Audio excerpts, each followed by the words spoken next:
क्या देश की राजधानी दिल्ली में एक बार फिर से लॉकडाउन लगाया जाएगा? क्या एक बार फिर से बंद होंगे दिल्ली के बाजार? ये सवाल इसलिए उठे हैं क्योंकि दिल्ली में कोरोना की रफ्तार पहले से कहीं ज्यादा तेज हो गई है। कोरोना की बढ़ती रफ्तार ने दिल्ली की केजरीवाल सरकार को चिंता में डाल दिया है। अब दिल्ली सरकार विचार कर रही है कि दिल्ली में एक बार फिर लॉकडाउन करे।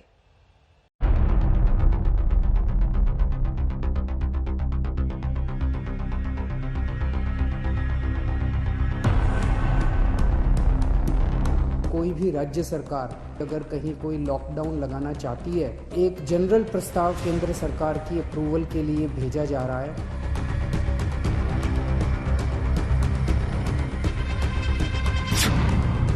दिल्ली में लौट आया है कोरोना, अब लौटेगा लॉकडाउन। दिल्ली में कोरोना की बेकाबू रफ्तार, दोबारा लॉकडाउन पर विचार। कोरोना की रफ्तार नहीं थमेगी तो दिल्ली की सेहत कैसे सुधरेगी? दिल्ली में कोरोना की भयानक मार, चिंता में सरकार। दिल्ली में कोरोना न हुआ कि रक्त बीज हो गया। जितनी खत्म करने की कोशिश हो रही है उतना ही बढ़ता जा रहा है। पूरे राजधानी को कोरोना ने ऐसा चपेट में लिया है कि एक बार फिर से राजधानी में लॉकडाउन करने की नौबत आ रही है। हालात बिगड़ते जा रहे हैं और इन बिगड़े हुए हालातों में कहीं ऐसा न हो कि दिल्ली में लॉकडाउन भी लौट आए। एक प्रस्ताव केंद्र सरकार को भेजा जा रहा है कि केंद्र सरकार ने पिछली बार जो गाइडलाइंस जारी किए थे उसमें उन्होंने कहा था कि कोई भी राज्य सरकार अगर किसी भी लोकल लेवल पे, छोटे लेवल पे भी अगर कहीं कोई लॉकडाउन लगाना चाहती है तो उसे केंद्र सरकार की परमिशन लेनी पड़ेगी। तो एक जनरल प्रस्ताव केंद्र सरकार की अप्रूवल के लिए भेजा जा रहा है। दिल्ली का टेंशन ऐसे नहीं बढ़ा, आंकड़े उसकी गवाही दे रहे हैं। 10 नवंबर से 17 नवंबर तक के कोरोना के आंकड़ों को देखें तो साफ हो जाएगा कि हालात कितने बिगड़ चुके हैं। बीते 2 दिन यानी 16 और 17 नवंबर को बेशक ग्राफ में गिरावट आई हो, लेकिन इसे राहत का संकेत मानकर बैठा नहीं जा सकता। 11 नवंबर को 24 घंटे में संक्रमण का जो आंकड़ा जारी हुआ वो दिल्ली के लिए रिकॉर्ड बन गया। उस दिन रिकॉर्ड 8,593 लोग संक्रमित हुए।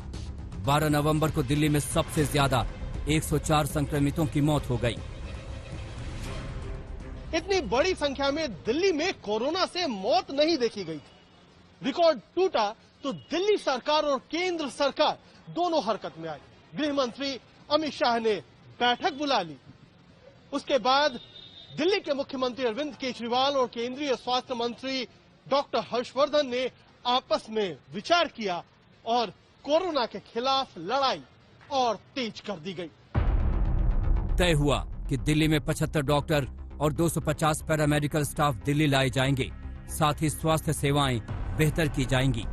केजरीवाल ने केंद्र सरकार से मिली मदद की तारीफ की है। सारी सरकारें मिलके कोरोना की स्थिति को काबू करने की कोशिश कर रही हैं। केंद्र सरकार का मैं खास तौर से शुक्रिया अदा करता हूं कि इस कठिन परिस्थिति में केंद्र सरकार ने दिल्ली वालों की मदद की है।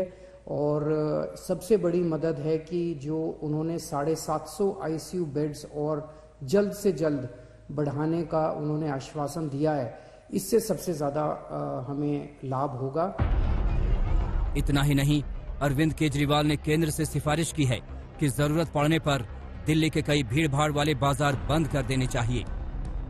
अगर जरूरत पड़े और सारी कोशिशों के बावजूद भी अगर किसी बाजार में हम देखते हैं कि सोशल डिस्टेंसिंग और मास्क का पालन नहीं किया जा रहा और वो एरिया एक तरह से लोकल कोरोना हॉटस्पॉट बन सकता है, तो उस वहाँ पे बाजार को कुछ दिनों के लिए एहतियात के तौर पे बंद करने की इजाज़त दिल्ली सरकार को दी जाए। ऐसा प्रस्ताव अभी केंद्र सरकार को भेजा जा रहा है। इसके लिए भी मैंने एलजी साहब की परमिशन के लिए अभी लिख दिया है। कोरोना की रफ्तार पर ब्रेक लगाने के लिए दिल्ली सरकार ने तय किया है कि दिल्ली में शादी समारोह में अब सिर्फ 50 लोग ही शामिल हो सकेंगे। हालात सुधरने के बाद ये संख्या 200 कर दी गई थी। 200 तक लोगों के शामिल होना अलाउ किया गया था। उस ऑर्डर को विड्रॉ करने के लिए आज निर्णय लिया गया है कि 200 से वापस 50 लोगों को, शादियों में केवल 200 से 50 लोग अलाउड होंगे। और ये निर्णय मैंने एलजी साहब की अप्रूवल के लिए अभी सुबह सुबह भेजा है। मैं उम्मीद करता हूं कि उनकी जल्दी अप्रूवल आ जाएगी। केजरीवाल ने संदेश दे दिया है कि कोरोना से बचने के लिए बनाए गए नियमों का न मानने वालों पर सख्त कार्रवाई होगी। कुमार कुणाल और आशुतोष के साथ अरविंद ओझा, दिल्ली आज तक।